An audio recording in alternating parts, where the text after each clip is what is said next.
We're almost halfway through the year, and a lot of people are running on empty without fully realizing it. Grow Therapy helps you find care that's covered by insurance before burnout becomes the baseline. Whether it's your first time in therapy or your 50th, Grow makes it easier to find a therapist who fits you, not the other way around. They connect you with thousands of independent licensed therapists across the U.S., offering both virtual and in-person sessions, nights and weekends. You can search by what matters, like insurance, specialty, identity, or availability, and get started in as little as 2 days. And if something comes up, you can cancel up to 24 hours in advance at no cost. There are no subscriptions, no long-term commitments. You just pay per session. Grow helps you find therapy on your time. Whatever challenges you're facing, Grow Therapy is here to help. Grow accepts over 100 insurance plans, including Medicaid in some states. Sessions average about $21 with insurance, and some pay as little as $0 depending on their plan. Visit growtherapy.com/booknow to get started. That's growtherapy.com/booknow. growtherapy.com/booknow.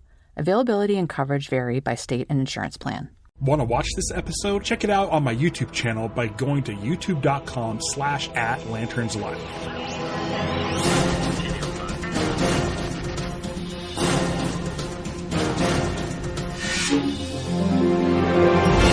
Welcome to Lanterns Live, the only live stream YouTube channel dedicated solely to the Green Lantern universe. I'm Ralph, and today I'm chatting about the show Lanterns. Chris Mundy talked with comicbook.com yesterday about this sort of grounded approach that people seem to be against. Not sure why people are against it.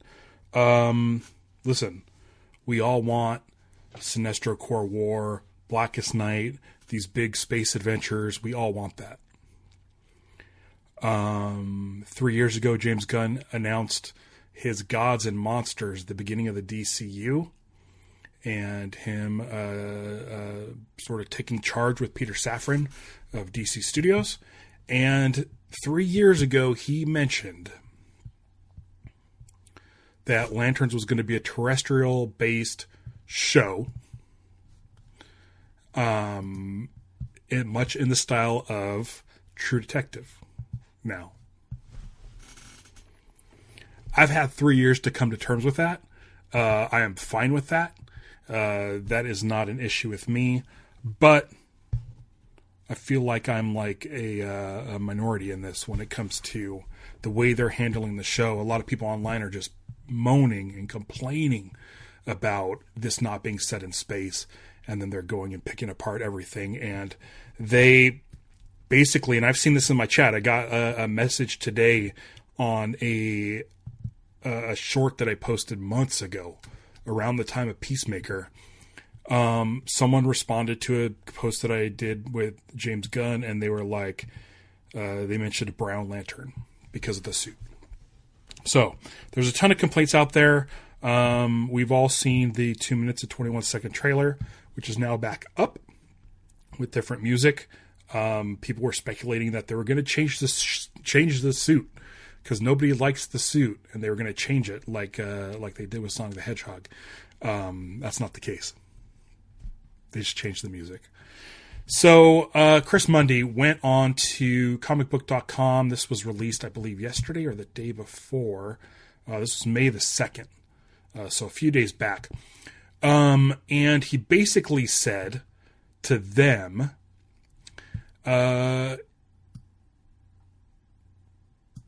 HBO Sunday nights has this legacy of shows like Game of Thrones and Sopranos and all the stuff like that. Green Lantern has a very, very long storied history. Also a great legacy when it comes to things like, you know, Alan Scott's Silver Age Green Lantern, Hard Traveling Heroes, Jeff Johns' Blackest Night, all of that stuff. So he said it's pretty great that they're able to like do two of these great legacies into one. So basically, he says it made it less challenging. He said it was exciting. he said, he quote said, our take was that if we have this incredibly rich mythology within Green Lantern canon, and we had this incredible rich history of Sunday night HBO shows, everything from Sopranos to Game of Thrones and in between, the fun of it is trying to create a real layer of drama that dealt with who these characters were as human beings, while still staying true to the spirit of what makes the comic special. So this is where the fun stuff comes in, because I've been saying it for a while now. But he said we wanted to make it accessible for anyone who doesn't know the canon, but at the same time satisfying for people who know the lore in minute detail. So yes, it was challenging, but only in the way that the most fun things are. So basically what he's saying is something that I mentioned on a recent episode where I was talking about, it might have been a member-only stream where I was talking about Grant Morrison. I took that footage and turned it into a TikTok, so you can go follow me over at Lanterns Live. I barely post. But I did say when Grant Morrison said that it looks like this show is sort of alienating the diehard fans by making it so grounded,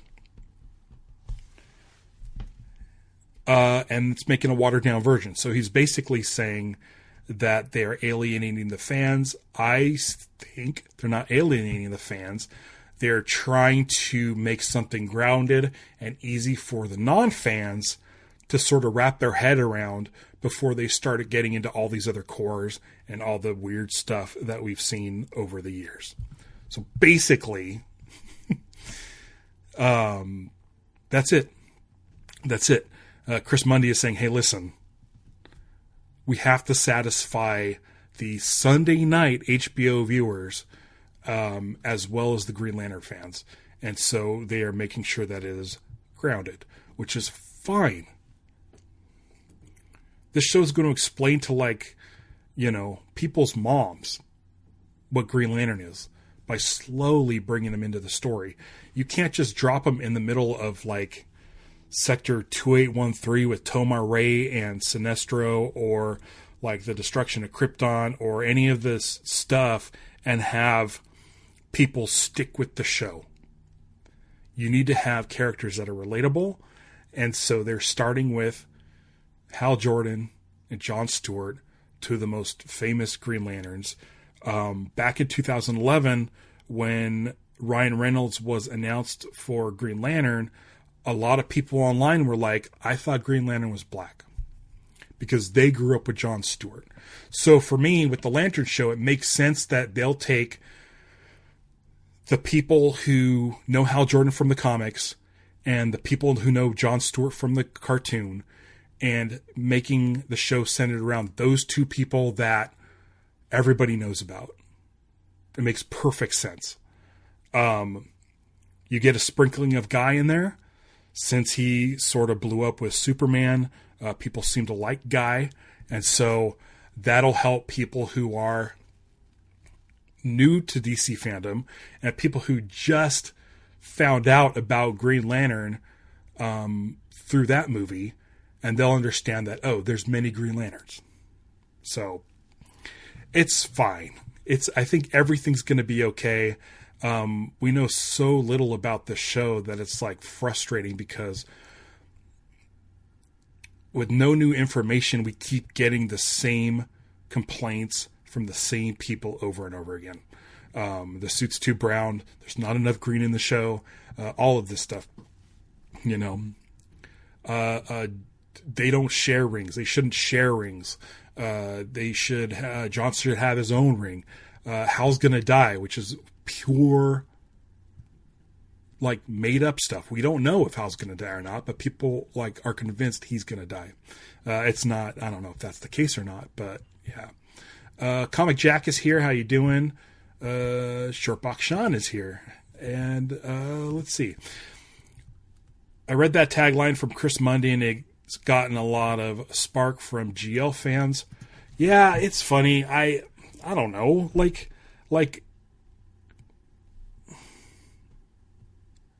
I made a documentary about Lost, right? And it took about 3.5 years to complete. And while I was making it, I would get all kinds of message from Lost fans who kept telling me how I should do the documentary. We'd hear it from everybody. Oh, you need to talk to so-and-so. Oh, you need to talk to this guy. Oh, this person has to be in it or I won't watch the movie. Like, people, like, apparently while things are getting made, feel entitled to tell you how it should be done. Taylor and I, when we made the Lost documentary, we came at it from a fan standpoint. We were both massive fans of that show, and we were able to work on it and try to tell people that everything was going to be okay. Trust us, we're fans, we know what we're doing. But we kept on getting people telling us that we're not doing it the right way. There were some controversies with the creators of Lost in the writer's room while we were making the documentary. And we announced that Damon Lindelof was going to be in our documentary, and people were outraged. Oh my gosh, this and this and this, this and this. I can't believe you're having him do this. We brought him in. He said what he had to say about the controversies, and it felt really good. Being in the room, it definitely made me feel like he was on a better path now. I thought it ended up being great. When the movie came out, we got some criticism, but for the most part, the fans really liked it. So as I sit here and watch Lanterns, where they can't tell us anything, they're not allowed to tell us anything, but they keep telling us to trust them. They're fans, and they're going to get this thing done the right way. And this is coming from people who are really, really good at putting out television. And then there's Tom King, who hasn't worked on television, but has told DC stories for years. So, for me, I feel like everybody who's complaining and bitching and moaning that it's grounded needs to realize that there are some very, very good Green Lantern stories that take place right on Earth. Jeremy Adams did one at the beginning of his current run of Green Lantern. Again, Hard Traveling Heroes is like a high watermark for Green Lantern stories. Takes place on Earth. Jeff Johns did Earth-based stuff. Black Hand is an Earth-based character. That's why there's a lot of speculation on that. I feel like we just need to put trust into these creators because they are fans.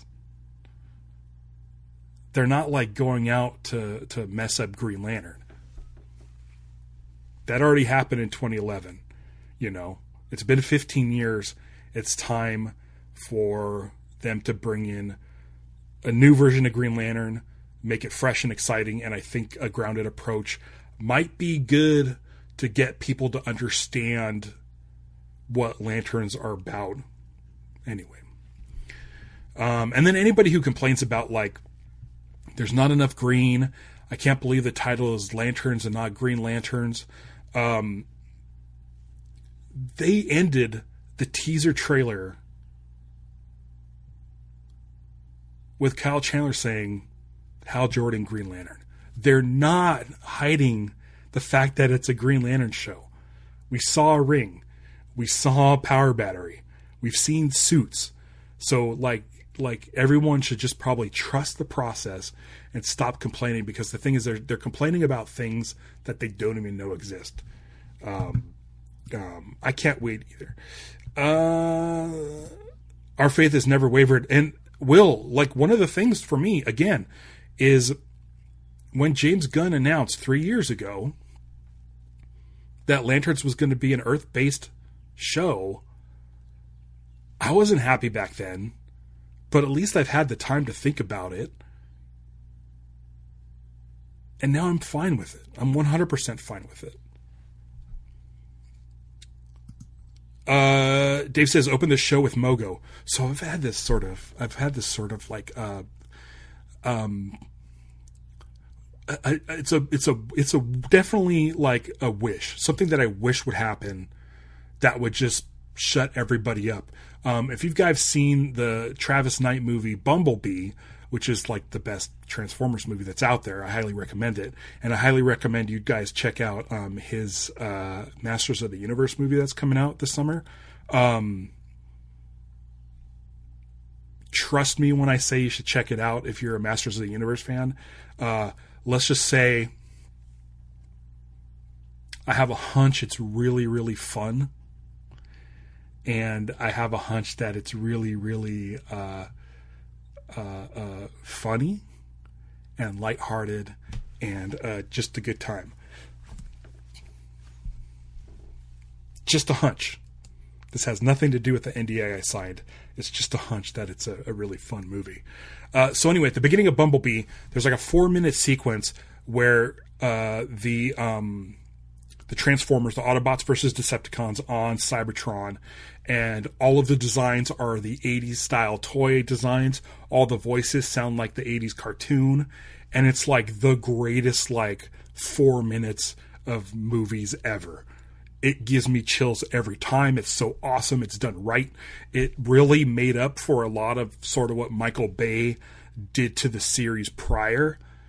It was a nice reboot, and I thought that 4-minute sequence was amazing. So, this is what I'm hoping. And I don't know if it'll happen, but it would shut everybody up if we got a similar style sequence where we open on a battle in space and we get Hal Jordan and Chip and the other Lanterns fighting something. Maybe that is the capture of Sinestro. I don't know. Some sort of flashback where it fully shows the scope of what everybody wants to see. Give me that. 4 minutes. Now, Damon Lindelof, who did Lost, and if you've seen the pilot of Lost, opens up with that plane crash sequence, which is fucking amazing. And then Watchmen, which is the other series of his that I watched, the opening of that series, I believe, is the Tulsa Massacre, which is an unbelievable sequence. So for me, when it comes to Lanterns and the classic Damon Lindelof, boom, flashy, crazy opening to a series that shows you where things can go, I'm hoping for some sort of gigantic Lantern Corps fight. Give me 4 minutes. 4 minutes, just as long as the Bumblebee opening. But if the show opens with Mogo, great. They don't have to tell the average viewers of HBO what that planet is, but fans will know. And I think something like that would be amazing. Vactor says, I like Ralph's hunches. They never steer me wrong. I don't know. I'm starting to doubt the Alan Scott thing. I'm starting to doubt my hunch of Green Arrow. I'm starting to doubt my hunch of Black Hand. Garrett Dillahunt, we did see a video. I don't know if it got pulled down. There's a video of Garrett Dillahunt laying on a table with the crew of Lanterns pouring the rubber cement on his body to make a mold.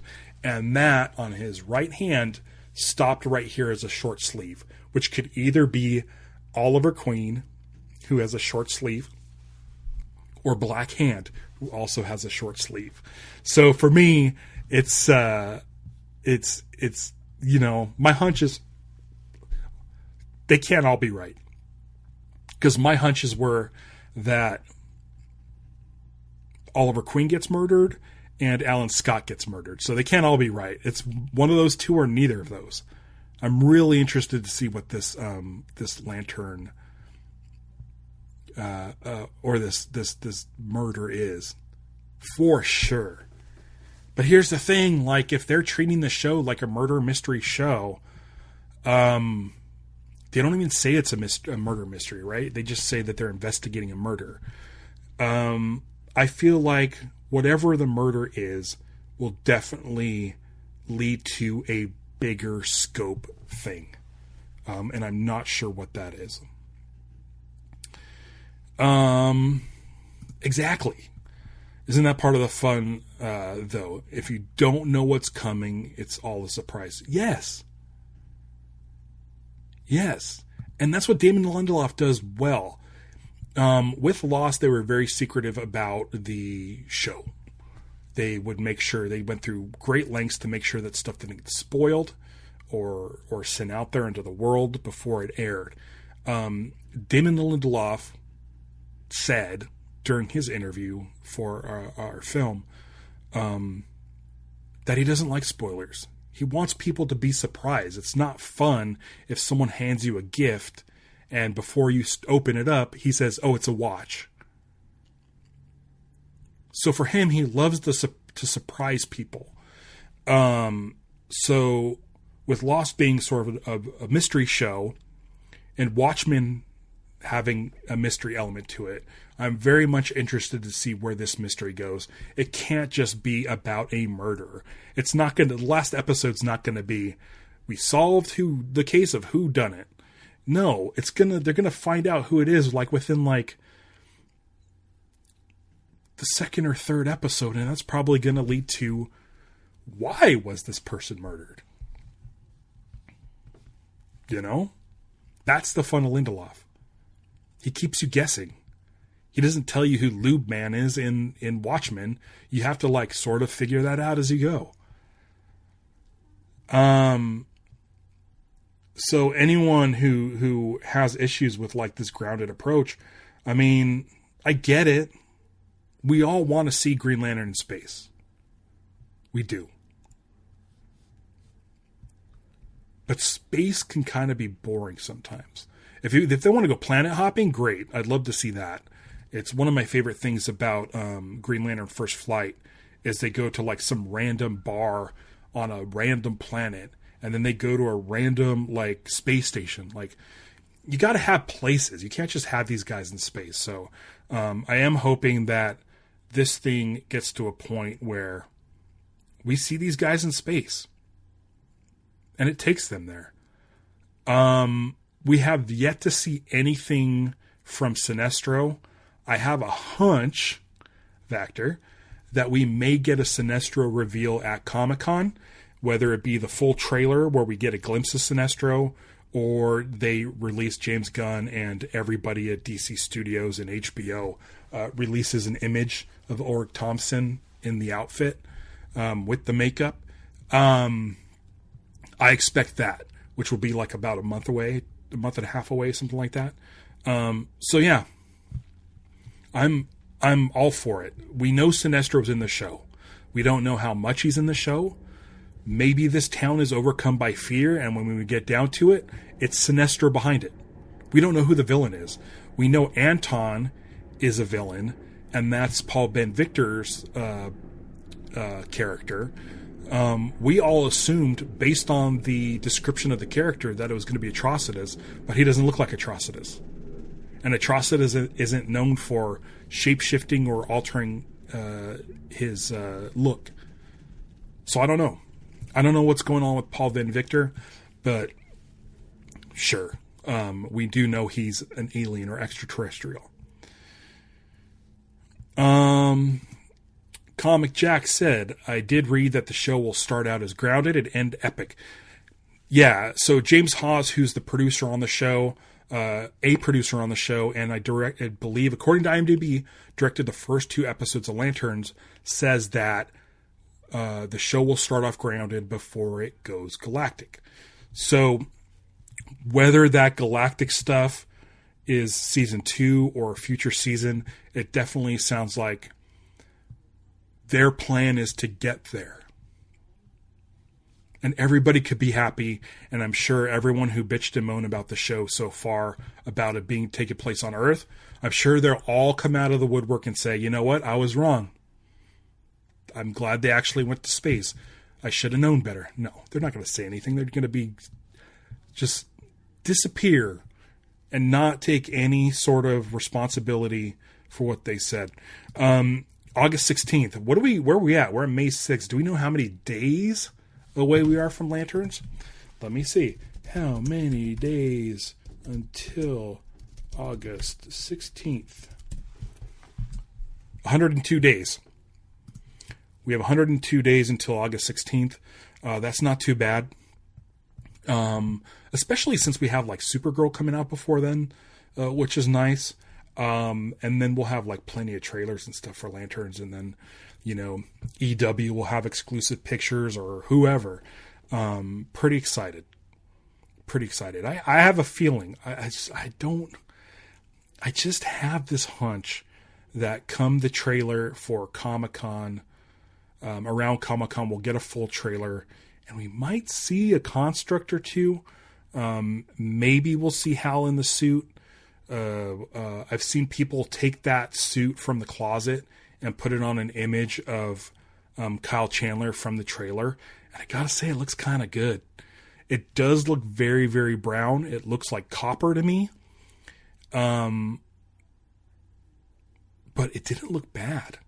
It didn't look bad at all. Also, they didn't even put the mask on. And according to Will, who talked to a Redditor who went to a minor league baseball game, ran into Kyle Chandler, asked him a bunch of questions. Kyle Chandler does have the mask, the Hal Jordan mask. So who knows what we're getting. I still don't, even though Kyle Chandler said he does wear the suit that's in the closet, I don't know if that's his suit to begin with or if he's borrowing it. Just because he wears it doesn't mean it's his. I'm wearing this Orange Lantern ring. Doesn't mean it's mine because it's clearly Larflee's. So yeah. Vactor says, my goal today is to get Ralph to do a rant about Revenge of the Fifth, but weave it into the Green Lantern discussion. Like May the 4th, Revenge of the 5th, Revenge of the 6th. I know some people like fight over Revenge of the 5th, or is it Revenge of the 6th? And people say it's both, because always two there are. I don't have any sort of thing to correlate the Sith and Green Lantern discussion. But we were talking about Sinestro.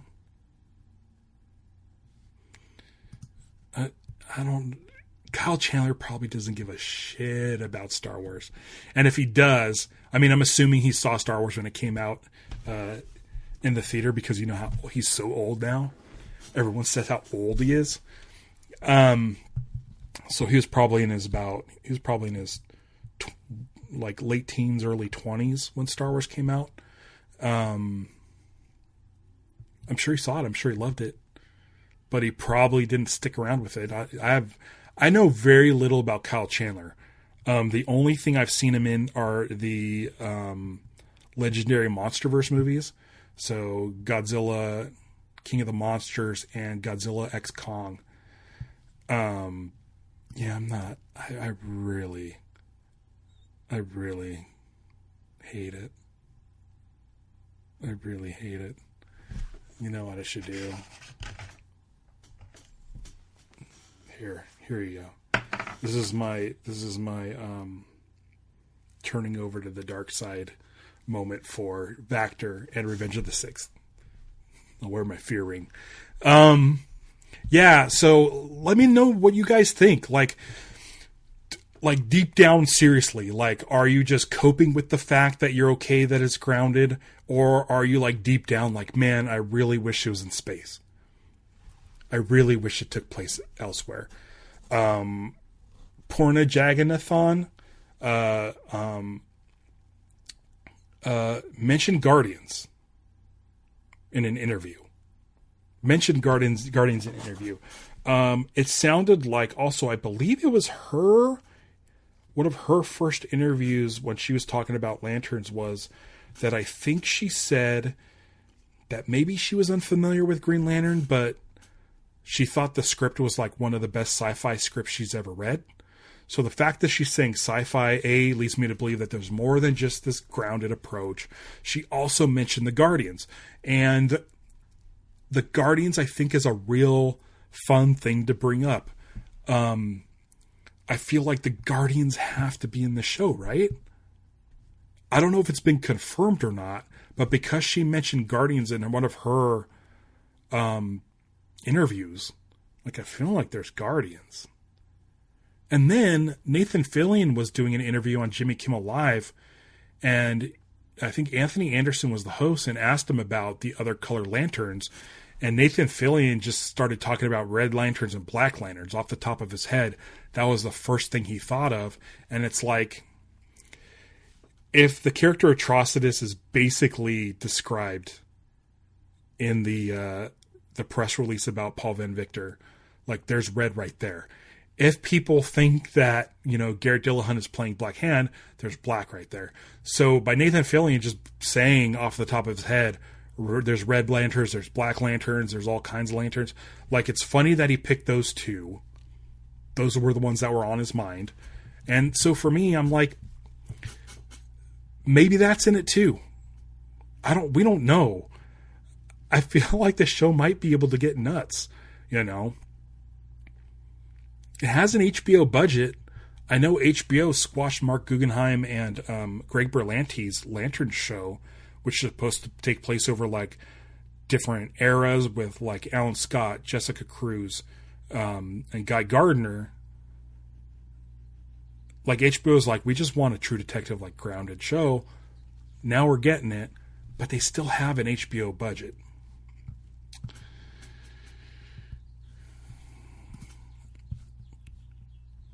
Comic Jack wishes it was a movie instead of a TV show, but I'll take what they give.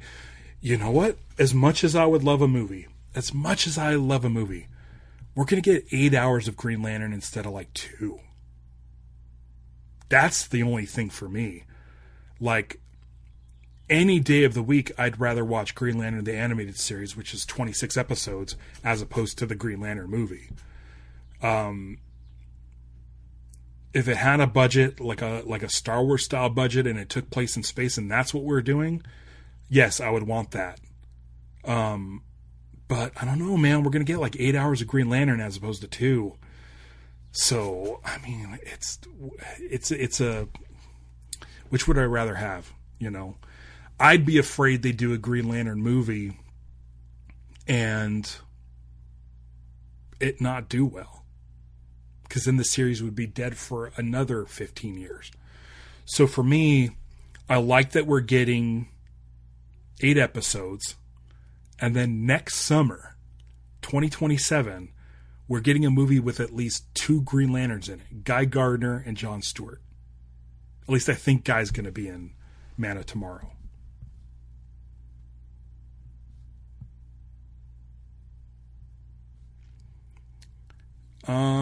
I don't know if it was... So if you watch the Gods and Monster announcement, James Gunn says it's a True Detective type show with space cops working on Precinct Earth. So he didn't mention space really, other than space. They're like space cops describing what Green Lanterns are, but definitely says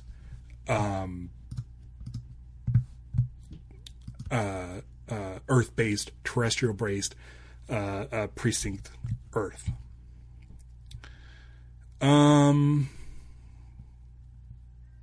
Because I was listening to that announcement like real close. A long time ago, when that announcement was made, I did a live watch on my Patreon channel. And I'm wondering if I should dig up that video and post it on Lanterns Live, so you can see like my initial reactions to that. It might be something interesting to go revisit. I'll take a look at it and see if you guys would want to see my reactions from 3 years ago on James Gunn's Gods and Monsters announcement.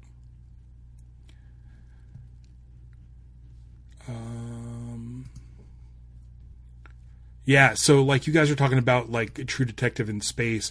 Again, I would say watch Green Lantern First Flight. It's basically Training Day in space, where they're being space cops and doing an investigation of, I believe, Abin Sur's murder. Highly recommend it.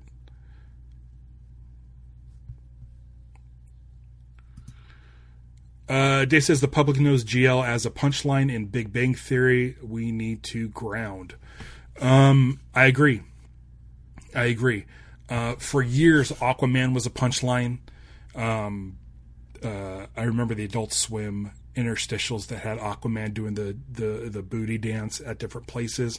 Aquaman was kind of a joke until like Jeff Johns came in and did the New 52 Aquaman, a book I highly recommend. Just at least read like the first couple issues of that, and basically took it's Aquaman sitting at a fish restaurant with a reporter and basically dispelling all the myths about Aquaman and like talking to fish and, you know, all of this stuff. And that series was great. And I believe if it wasn't for that Jeff Johns series, we wouldn't have got the Aquaman movie, which was the perfect tone for Aquaman. When they made Aquaman and it was like set entirely underwater, I was like, how come James Wan isn't making a Green Lantern movie where it takes place entirely in space? Like, I feel like that energy that was brought to Aquaman could have been moved over to Green Lantern for sure. Yeah. The Great Berlanti thing was crazy. Like it again, they announced that like probably like 2017 or something. Read up on it. I think there's screen tests for Alan Scott. They had cast Guy Gardner and Alan Scott. They were cast. They were ready to go. But I guess it was just too much for HBO. And also this is like, 6 years after people were just constantly trying to dunk on the Green Lantern movie, even though there's movies like R.I.P.D. and Catwoman and Morbius and Madam Web. Like, people still rip on Green Lantern, and I don't know why.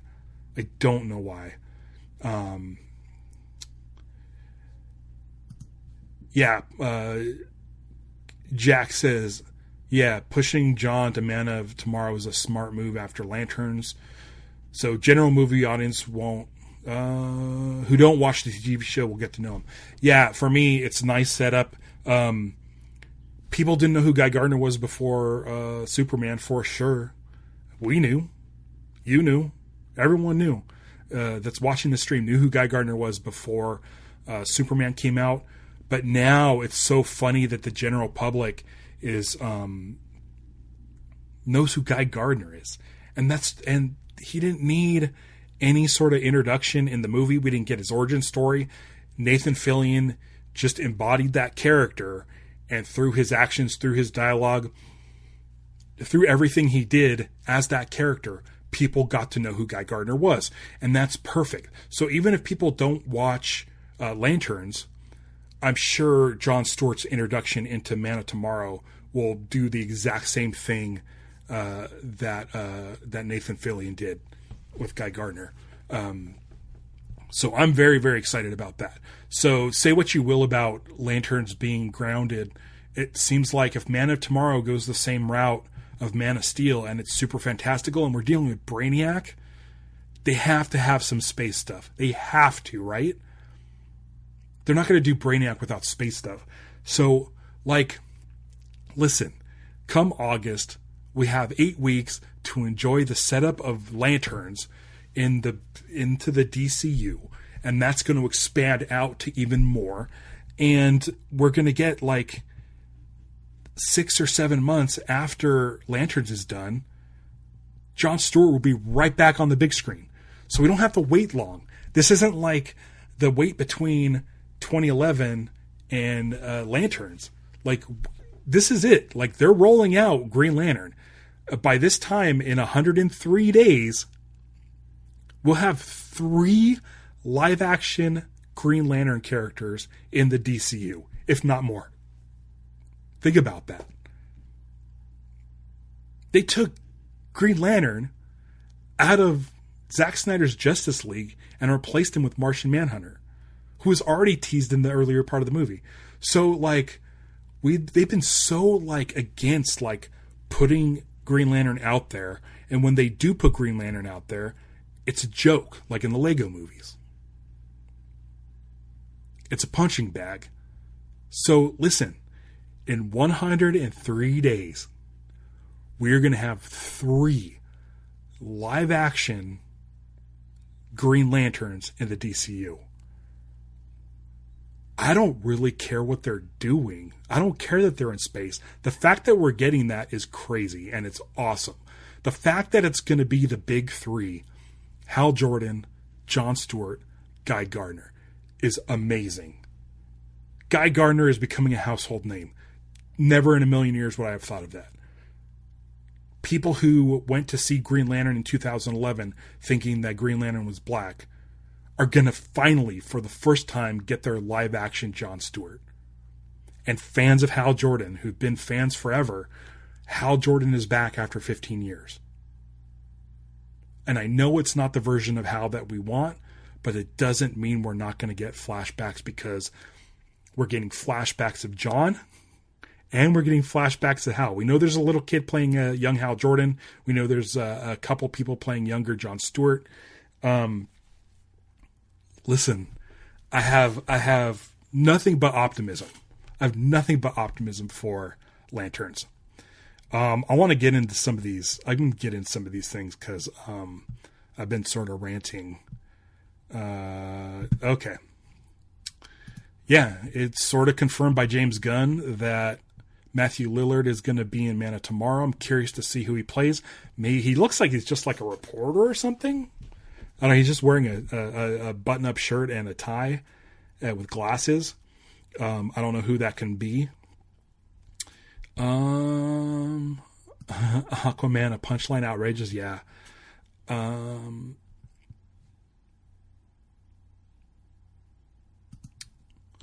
You were looking for my reaction of Gods and Monsters slate on my channel. It's not on Lantern's live channel. It was over on my CasinoSkunk page. So what I think I'll do is I'll rip that video and I'll post it. Maybe I'll do that. Maybe I'll do that Friday. What do you guys think? I'll just post it. Might as well. I'll do a quick video intro explaining where it came from and stuff. But I'll do a Lanterns Live like little video to introduce that sort of flashback to when I watched that for the first time. Let's do it. Yeah, I'm gonna do that for sure. So Peter, absolutely, wait for that. Unless you could find it over on my CasinoSkunk channel, I will post it over here with a little bit of an intro maybe, and then I'll go back after I play it and maybe do an outro, sort of giving my thoughts on everything that's transpired since. So that might be really fun. I can do that. Maybe I'll just release that like next Wednesday instead of doing a show. I don't know. Maybe. We'll see. It'll be on here for sure. Vector can't wait for My Adventures with Green Lantern. I can't get through My Adventures with Superman, but I think before My Adventures with the Green Lantern comes out, I will cover every episode of My Adventures with Superman that has a Green Lantern in it. How does that sound? Commissioner Gordon from Matthew Lillard would be cool. I don't know. Can he be gruff? I think he would be cool. I'd be fine with that. A real possibility Jon Stewart Superman fight. I mean, I'd love to see it. I'm not usually a fan of two superheroes going head to head, but it might be fun visually. But the problem is, Superman has to win. But I think it would be real good. I mean, listen, we got some great guy action in Superman, so now apply that to like Jon Stewart. Like I want to see architecture constructs. I want to see military constructs, Yeah. Yeah, it sounds like everybody wants to see my reaction to the Gods and Monsters thing. Absolutely. I'll get to work on that right away. Maybe I think Friday would be good. I'm a little bit busy today. I have a big photo shoot tomorrow. And so Friday, I think I might be open. I'd have to check my schedule, but if not, it'll be up by next Wednesday, and maybe it'll be Wednesday stream. I don't know. Yeah, I think Guy's going to be in Mana tomorrow. I know that James Gunn said the Justice Gang will be back. And it seems like the people who do the show The Rookie, are really cool with Nathan Fillion going off and doing Superman. And with Mana Tomorrow having a similar release date to Superman around the June-ish time frame, I'm sure that they'll be able to schedule Nathan Fillion to pop in to Man of Tomorrow. I'm hoping to schedule Nathan Fillion for a pop in on Lanterns Live. I've reached out to his people. I'll have to do it again. I did something yesterday. I reached out to Damon Lindelof. Fingers crossed for that, because I'd love to have him on. If there's anybody that you'd like to see be on Lanterns Live, let me know, and I can reach out to their people. James Gunn is on record that GL would win against Superman. Yeah, there was on the DC Showcase podcast, he did mention a fight between Superman and Green Lantern. Would they play the Donovan song? Was it Sunshine Superman? No, is that the name of it? Where Donovan mentions Green Lantern and Superman in that song. He's going to be Shaggy. Fingers crossed for Damien. Yeah, I hope so. Yeah, I let him know, like, I understand right now that everything is tight-lipped. I said, whenever you feel comfortable being more candid about Lantern's information being released and coming out, to let me know. I told him also, like, I'd love to just have him on, because he was a Green Lantern fan long before he was on the show, working with Chris Mundy and Tom King. So I'd love to just get his take on the characters and stuff, and see what his favorite parts of the characters are, pick his brain, talk about his favorite Green Lantern stories, talk about influences on the show or for the show, and stuff like that. I've reached out. I'm hoping we can get him on. I feel like a lot of these guys won't be able to come on and say much until after the show's aired. So it might be one of those things where once the show is done, hopefully they're not done doing press and they could come on and, like, feel like they want to talk about the show. And if the show is really good and they're very proud of it, then chances are better that they would want to come on and promote it even more. Get Grant Morrison on. I would get Grant Morrison on. I mean, listen, I'll take any Green Lantern creator except for two. There's two Green Lantern comic creators that I would definitely not want to have on this show, because I think they're problematic. But I've reached out to Jeff Johns. I'm hoping to get some, I've reached out to Garrett Dillahunt, Nathan Fillion, Aaron Pierre's people, Kyle Chandler's people, Jason Ritter. I've reached out to a bunch of people, and I'm hoping that we can, now that we have a release date and we're moving forward and closer, it would be great to start actually, like, getting some responses and stuff. Yeah, I need to get Jeff Johns on. Full stop.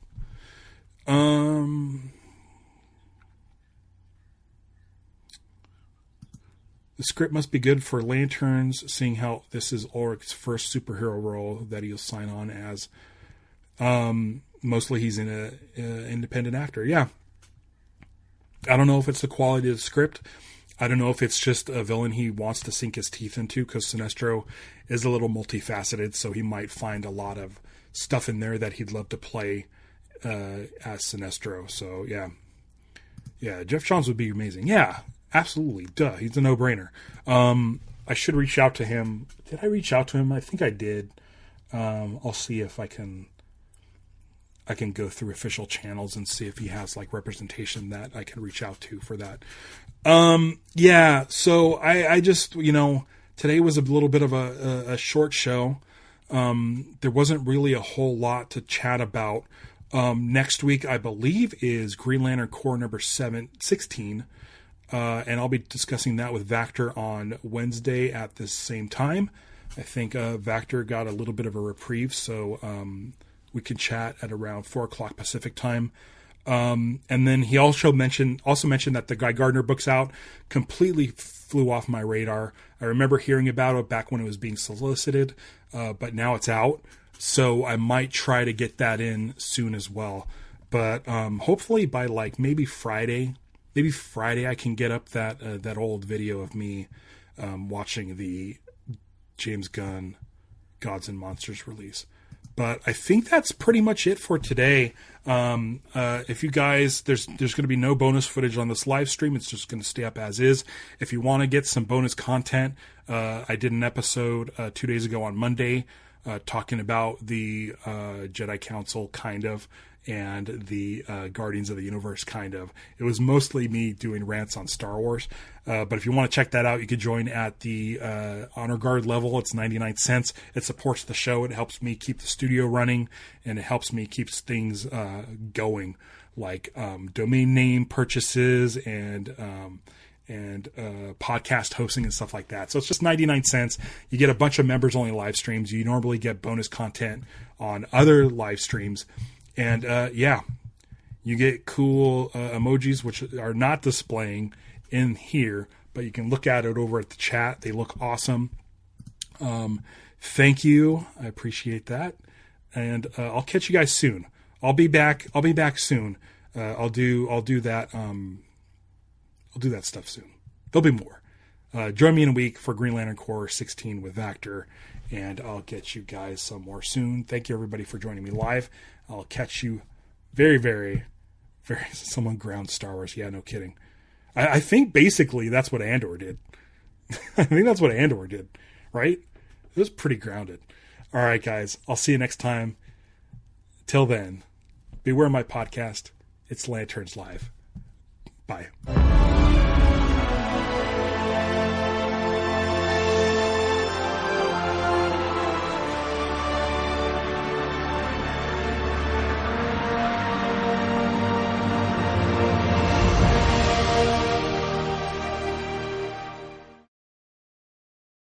Are you noticing your car insurance rate creep up even without tickets or claims? You're not alone.